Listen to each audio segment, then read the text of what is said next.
अस्सलामु अलैकुम वरहमतुल्लाहि वबरकातुहू। बिस्मिल्लाहिर्रहमानिर्रहीम। ग़ुलामों की मंडी लगी हुई थी। ख़रीदार ग़ुलाम ख़रीद रहे थे और फ़रोख्त करने वाले बुलंद आवाज़ में ग्राहकों को मुतवज्जो कर रहे थे। मंडी में हर रंग, नस्ल और उम्र का ग़ुलाम मौजूद था और ये अरब की मशहूर मंडी थी जिसमें दूर दराज से ग़ुलाम बिकने के लिए आते थे और ख़रीदार मंडी का रुख करते थे। उम्मे अनमार मक्का शहर की बड़ी मारूफ औरत थी और उसका तिजारत का कारोबार था जो मक्का के आसपास के इलाकों में फैला हुआ था। वैसे तो उसके पास मालो दौलत और ग़ुलामों की कसरत थी, फिर भी उसको एक ऐसे ग़ुलाम की ज़रूरत थी जो उसके घर में काम काज में उसका हाथ बटाता रहे। ग़ुलाम की ज़रूरत थी उसे मंडी खींच लाई थी। वहाँ पर मौजूद ग़ुलामों को कतार में खड़ा देखकर उसने सब पर नज़र डाली और आखिर में एक बच्चे के करीब पहुँचकर रुक गई। शराफत का नूर टपक रहा था। बच्चा अभी बलूगत की उम्र को नहीं पहुँचा था, मगर वो ग़ुलाम था और उसके खेलने कूदने के दिन होने के बावजूद वो मंडी में बिकने के लिए खड़ा था। पहली नज़र में उसको वो पसंद आया। उसने उसके मालिक से बात की, कीमत तय की और अदायगी करके घर ले आई। घर आकर उसने पूछा, तुम्हारा नाम क्या है? बच्चे ने जवाब दिया, खुबाब। तुम्हारे बाप का नाम? उसने जवाब दिया, अरत। कहाँ से आए हो? नजद से। क्या तुम अरबी हो? हाँ। किस कबीले से ताल्लुक़ है? बनु तमीम से। फिर तुम ग़ुलाम कैसे बन गए? खुबाब की आंखों में उदासी छा गई और उसे अपना बचपन याद आ गया कि जब वो अपने हम उम्र बच्चों के साथ खेला करता था, आज़ाद था, जो खाता, जो पसंद आता, वो दिल चाहता वो करता था। तो मक्का के सौदागरों के हाथ कैसे लगे? यहाँ मंडी में कैसे पहुँचे? उम्मे अनमार ने दोबारा पूछा। तो खुबाब ख्यालात की दुनिया से बाहर आया। उसने उसके सवाल के जवाब पर एक सर्द आह भरी दुखी लहजे में बोला, कुछ अरसे पहले की बात है। बनु तमीम के जिस मोहल्ले में हम रहते थे, अरब के कुछ लुटेरों ने उस मोहल्ले पर हमला कर दिया। डाकुओं ने घरों में मौजूद तमाम सामान लूट लिया, बड़े मर्दों को कत्ल कर दिया, औरतों और बच्चों को कैद करके अपने साथ ले गए। मुझे जिस डाकू ने अपने कैद में रखा उसने आगे किसी आदमी के साथ बेच दिया और मैं आज़ाद से ग़ुलाम बन गया। जिस आदमी ने मुझे ख़रीदा उसने कुछ अर्सा अपने पास रखकर अगले आदमी के हाथ बेच दिया और इसी तरह बिकते बिकाते मैं इस मंडी में पहुंच गया जहां से आज आपने मुझे ख़रीदा है। उम्मे अनमार ने खुबाब की दर्द भरी कहानी सुनी तो उदास हो गई। खुबाब की उम्र छोटी थी, छोटी उम्र में बहुत दुख दर्द सह चुके थे। कई अफराद की ग़ुलामी में रहकर बहुत कुछ सीख लिया था और उनमें सलाहियत थी कि वो कुछ करने का अज़्म भी रखते थे। उम्मे अनमार ने उसकी सलाहियतों को भांप कर अपना इरादा बदला। घर के कामकाज करने की बजाय उसने मक्का के मशहूर असलहा साज का शागिर्द बना दिया और असलहा साजी में आहिस्ता आहिस्ता वो महारत हासिल करते रहे। एक रोज़ ऐसा आया कि एक माहिर असलहा साज बन गए।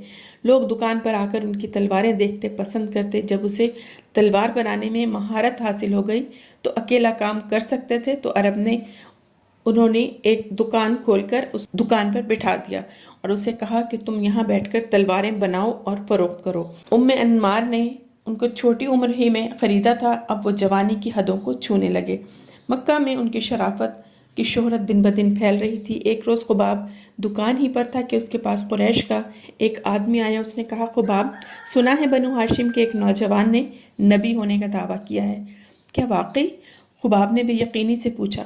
हाँ, बहुत अजीब बातें करता है कि ये बुत तुमको कि कोई फ़ायदा नहीं पहुंचा सकते और ना ही नुकसान। ये सब काम अल्लाह करता है जो आसमान पर है और हमें अल्लाह ही की इबादत करनी चाहिए। खुबाब ने कुरैश के नौजवान को जवाब तो कुछ न दिया। दिल में इरादा कर लिया कि मैं उस आदमी से ज़रूर मिलूँगा। ये तो बड़ी हिकमत की बातें हैं। उसी शाम खुबाब ने दुकान बंद की। उम्मे अनमार के घर जाने की बजाय सीधा उस जगह पहुँचे जहाँ नबी करीम सल्लल्लाहु अलैहि वसल्लम अपने असहाब के साथ बैठे थे। खुबाब चुपचाप छोटी सी मजलिस में बैठ गए। ज़्यादा देर न गुजरी थी कि नबी करीम सल्लल्लाहु अलैहि वसल्लम की बातों ने अपना असर दिखाना शुरू किया। दीन इस्लाम की सच्ची बातें दिल में घर कर गईं। वो मजलिस में उठे, पुकार कर कहा, मैं गवाही देता हूँ कि अल्लाह के सिवा कोई माबूद नहीं और मोहम्मद सल्लल्लाहु अलैहि वसल्लम अल्लाह के बंदे और रसूल हैं। खुबाब ने इस्लाम कबूल किया तो उसे छुपाने की बजाय अलल ऐलान कहा कि आज के बाद मैं मुसलमान हूँ। कि ये ऐलान बनु खुज़ा के उम्मे अनमार तक पहुँच गया और उम्मे अनमार, तुम्हें मालूम है कि तुम्हारे ग़ुलाम ने क्या काम कर दिखाया? क्यों, क्या किया है उसने? खुबाब बेदीन हो गया है, नौजवान ने बेधड़क जवाब दिया। यह सुनते ही उम्मे अनमार का चेहरा गुस्से से सुर्ख हो गया। उम्मे अनमार अपने भाई सबा बिन अब्दुल अज़्ज़ा के पास गई उसे तमाम सूरत हाल से आगाह किया। सबा भी खुबाब की ईमान लाने की खबर सुनकर सीखपा हो गया। वो उस वक्त तैश में उठा, खुबाब की दुकान पर पहुंचा। खुबाब, सुना है तुम बेदीन हो गए हो? नहीं, ऐसी बात तो नहीं। हज़रत खुबाब रज़ियल्लाहु ताला अन्हु ने जवाब दिया, मैं तो अब दीनदार हुआ हूँ। क्या तुमने बनु हाशिम के नौजवान मोहम्मद सल्लल्लाहु अलैहि वसल्लम की पैरवी नहीं शुरू की? सबाब ने दिल मिलाते हुए सवाल किया। हाँ, ये बात तो है। असल में मैं बेदीन नहीं हुआ, बल्कि मैं तो अल्लाह वहदहु ला शरीक पर ईमान ले आया हूँ। अब चूंकि मैं एक अल्लाह को अपना अल्लाह मानता हूँ, इसलिए मैंने तमाम बुत भी फेंक दिए हैं। हज़रत खुबाब रज़ियल्लाहु ताला अन्हु अपना जवाब मुकम्मल भी ना कर पाए थे कि सबा ने उन्हें मारना शुरू कर दिया, और वो खुबाब के इस्लाम का यूं इजहार अपने खुदाओं की नफ़ी बर्दाश्त न कर सका। उसके साथ जो लड़के आए थे उन्होंने भी जो हाथ आया दुकान से उठाया और हज़रत खुबाब रज़ियल्लाहु ताला अन्हु को पीटना शुरू किया। हज़रत खुबाब रज़ियल्लाहु ताला अन्हु को हर तरफ से घूंसों, डंडों, लोहे की सलाखों से पीटा जा रहा था। जालिमों ने उन्हें इस कदर मारा कि वो इतनी मार बर्दाश्त न कर सके और बेहोश हो गए। उनके जिस्म पर हर तरफ जख्मों के निशानात थे जिनसे खून बह रहा था। इस्लाम कबूल करने की वजह से उनको इतनी मार पड़ी थी, और ये खबर पूरे मक्का में घूम रही थी कि एक ग़ुलाम की जुर्रत, और उन्हें यूं मारने पर जो सुनता वो हैरत में डूब जाता। कुरैश के सरकर्दा लोगों तक ये खबर पहुंची तो वो भी हैरान हुए। जब से मोहम्मद सल्लल्लाहु अलैहि वसल्लम ने अपने दीन की दावत शुरू की है, तब से कई आदमी उसके साथ मिले हैं, लेकिन यूं अलल ऐलान हमारे बुतों को बुरा कहने की जुर्रत आज तक किसी को नहीं हुई। एक लोहार ग़ुलाम से ये तवक्को हरगिज़ न थी। कुरैश के सरदार ने मजलिस में बैठे आदमी से कहा। उसी रोज़ कुरैश के तमाम सरदार खाना काबा के पास जमा हो गए। उन्हें जब कोई अहम फैसला करना होता तो मशावरत के लिए एक जगह जमा हो जाते। मीटिंग शुरू हुई, इस नौजवान से कैसे निपटा जाए ताकि किसी को हमारे खुदाओं की तौहीन करने की जुर्रत ना हो। वहाँ अबू जहल ने गुस्से से भरे हुए लहजे में कहा, मोहम्मद सल्लल्लाहु अलैहि वसल्लम की दावत दिन ब दिन फैल रही है। उसे रोकने का एक ही तरीक़ा है कि जिस कबीले का फ़र्द इस दीन पर ईमान लाए, वो कबीला न सिर्फ उस नौजवान का बाइकआउट करे, बल्कि उसे हर तरीक़े से इस पर आमादा करे कि वो इस दीन को छोड़ दे, चाहे उसे मारना ही क्यों ना पड़े। अबू जहल इस्लाम और मोहम्मद सल्लल्लाहु अलैहि वसल्लम के ख़िलाफ़ अपनी नफ़रत का इजहार करके चुप हुआ तो मजलिस में खामोशी छा गई। किसी को भी इस बात से इख्तलाफ न था। गोया सब की बात यही थी जो अबू जहल ने कह दी। जो ही मजलिस ख़त्म हुई, फैसले के तहत सबा बिन अब्दुल अज़्ज़ा ने अपने कबीले के सरकश नौजवानों को साथ लिया। हज़रत खुबाब रज़ियल्लाहु ताला अन्हु को दुकान से जो तलवारें बना रहे थे उठाया और उनसे कहा कि हमारे साथ चलो। हज़रत खुबाब रज़ियल्लाहु ताला अन्हु ग़ुलाम थे, चुपचाप साथ चल दिए। सबा हज़रत खुबाब को साथ लेकर मक्का से बाहर खुले मैदान में आ गया। दोपहर का वक्त था, गर्मी के दिन सूरज की तपिश से मैदान में पड़े रेत और पत्थर भी झुलस रहे थे। गुस्सैले लहजे में उसने हुक्म दिया कि अपने कपड़े उतार दो। हज़रत खुबाब रज़ियल्लाहु ताला अन्हु ने कमीज़ उतार दी। यहाँ लेट जाओ, सबा ने गर्म रेत की तरफ इशारा करते हुए कहा। हज़रत खुबाब रज़ियल्लाहु ताला अन्हु चुपचाप रेत पर लेट गए। सबा ने पास खड़े लड़कों को इशारा किया। उन्होंने एक बड़ा सा पत्थर उठाकर आपके सीने पर रख दिया। सबा ने खुद पीटना शुरू कर दिया। हज़रत खुबाब रज़ियल्लाहु ताला अन्हु को पीट कर जब वो थक गया तो उसने लड़कों को हुक्म दिया। उन्होंने भी बेरहमी से हज़रत खुबाब रज़ियल्लाहु ताला अन्हु को पीटा कि वो बेहोश हो गए। जगह जगह जिस्म पर ज़ख्म थे और ज़ख्मों से खून रिस रहा था। जब वो सब थक गए तो वो हज़रत खुबाब रज़ियल्लाहु ताला अन्हु के पास आया। मकरूह हंसी के साथ पूछा कि तुम्हारी अब मोहम्मद के बारे में क्या राय है? हज़रत खुबाब रज़ियल्लाहु ताला अन्हु ने जवाब दिया, वो अल्लाह के बंदे और उसके रसूल हैं। वो हमारी तरफ नबी बनाकर भेजे गए हैं ताकि हमें हिदायत का रास्ता दिखाएं और नेकी के कामों की तरफ रहनुमाई करें। सबा ने फिर सुना तो आग बगूला हो गया और हज़रत खुबाब रज़ियल्लाहु ताला अन्हु को दोबारा पीटने लगा। आप रज़ियल्लाहु ताला अन्हु हक़ की खातिर फिर मार खाने लगे। मार खाते खाते हिम्मत जवाब दी तो बोले, हाँ अब बताओ, लात और इज़्ज़ा तो क्या है? हज़रत खुबाब ने फिर जवाब दिया, पत्थर के बुत हैं, कुछ नहीं, ये ना कोई नफ़ा दे सकते हैं ना नुकसान। सबा जवाब सुनते ही फिर आपे से बाहर हो गया। तैश में हज़रत खुबाब रज़ियल्लाहु ताला अन्हु पर फिर टूट पड़े और घोंसों, सलाखों और पत्थरों से पीटने लगे। मार खाते खाते आप फिर बेहोश हो गए। जिस्म से खून रिसने लगा। आप इस्तकामत का पहाड़ बने, मार खाते रहे और इस्लाम पर डटे रहे, और फिर ये रोज़ का मामूल बन गया। جو ہی سورج تپتا اس کی گرمی سے ریت گرم ہوتی، خباب رضی اللہ تعالیٰ عنہ پر ظلم و ستم شروع ہو جاتے، ان کو ریت پر لٹایا جاتا اور مارا پیٹا جاتا۔ ایک روز حضرت خباب رضی اللہ تعالیٰ عنہ اپنی دکان پر بیٹھے تھے کہ حضرت محمد صلی اللہ علیہ وسلم کا اس بازار سے گزر ہوا۔ حضرت خباب رضی اللہ تعالیٰ عنہ بہت خوش ہوئے، دکان سے باہر آئے، آپ صلی اللہ علیہ وسلم سے باتیں کرنے لگے۔ اسی دوران اس کی مالکہ انمار اتر آ نکلی، اس نے غلام کو یعنی حضرت خباب رضی اللہ تعالیٰ عنہ کو حضور اکرم صلی اللہ علیہ وسلم کے ساتھ باتیں کرتے دیکھا تو غصے سے تلملا اٹھی، غصے سے بھری ہوئی اپنے بھائی صبا کے ساتھ حضرت خباب رضی اللہ تعالیٰ عنہ کے پاس آئی اور وہیں مارنا پیٹنا شروع کر دیا۔ صبا نے آپ رضی اللہ تعالیٰ عنہ کو مارنا پیٹنا بند کیا اور دکان کے اندر گیا، بھٹی سے گرم انگارے نکالے، زمین پر بچھایا اور حضرت خباب رضی اللہ تعالیٰ عنہ کو دہکتے ہوئے انگاروں پر لٹا دیا۔ حضرت خباب رضی اللہ تعالیٰ عنہ تکلیف کی شدت سے بے ہوش ہو گئے۔ انمار کا غصہ اس سے بھی ٹھنڈا نہ ہوا تو وہ بھٹی سے گرم سلاخ نکال لائی اور جھلستی ہوئی سلاخ حضرت خباب رضی اللہ تعالیٰ عنہ کے سر پر رکھ دی۔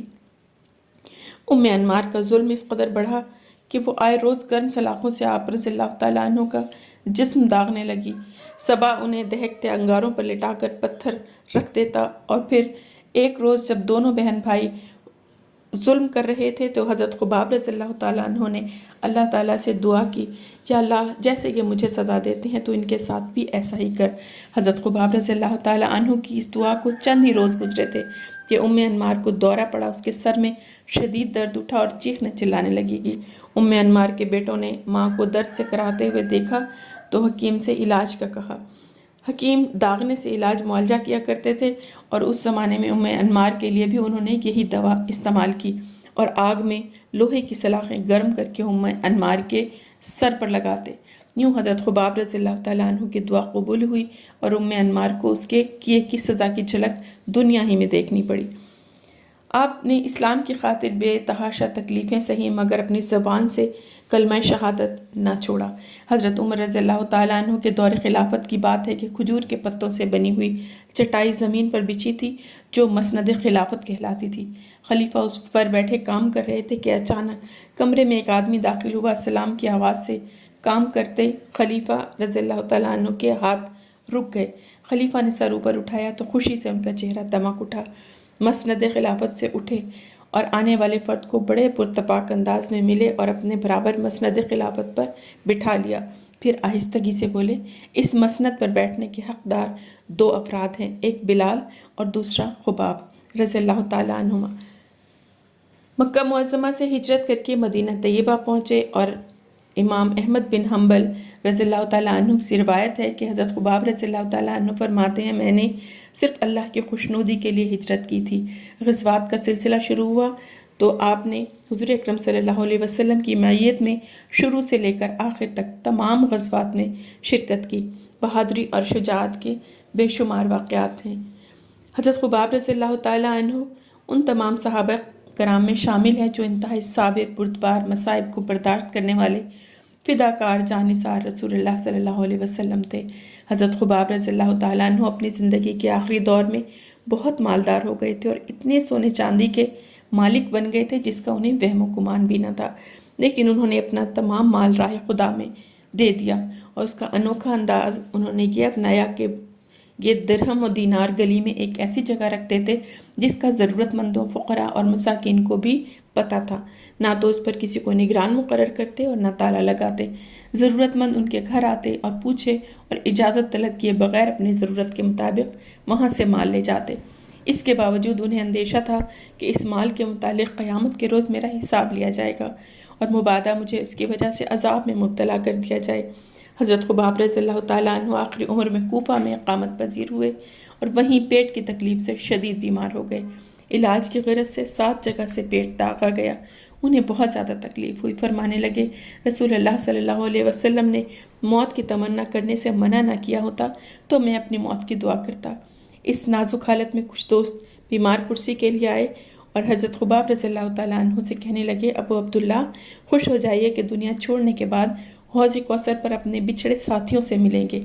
آپ پر گریہ طاری ہو گیا۔ پاس بیٹھے لوگوں نے دیکھا کہ آپ رو رہے ہیں تو ان کو مخاطب تو فرمایا، میں واللہ میں موت سے نہیں ڈرتا، تم نے ان ساتھیوں کا ذکر کیا ہے جنہوں نے دنیا میں کوئی اجر نہیں پایا، آخرت میں انہوں نے یقیناً اپنا اجر پا لیا ہوگا، لیکن ہم ان کے بعد رہے اور دنیا کی نعمتوں سے اس قدر حصہ پایا کہ ڈر ہے کہ کہیں وہ ہمارے اعمال اور ثواب ہی میں نہ ختم ہو جائے۔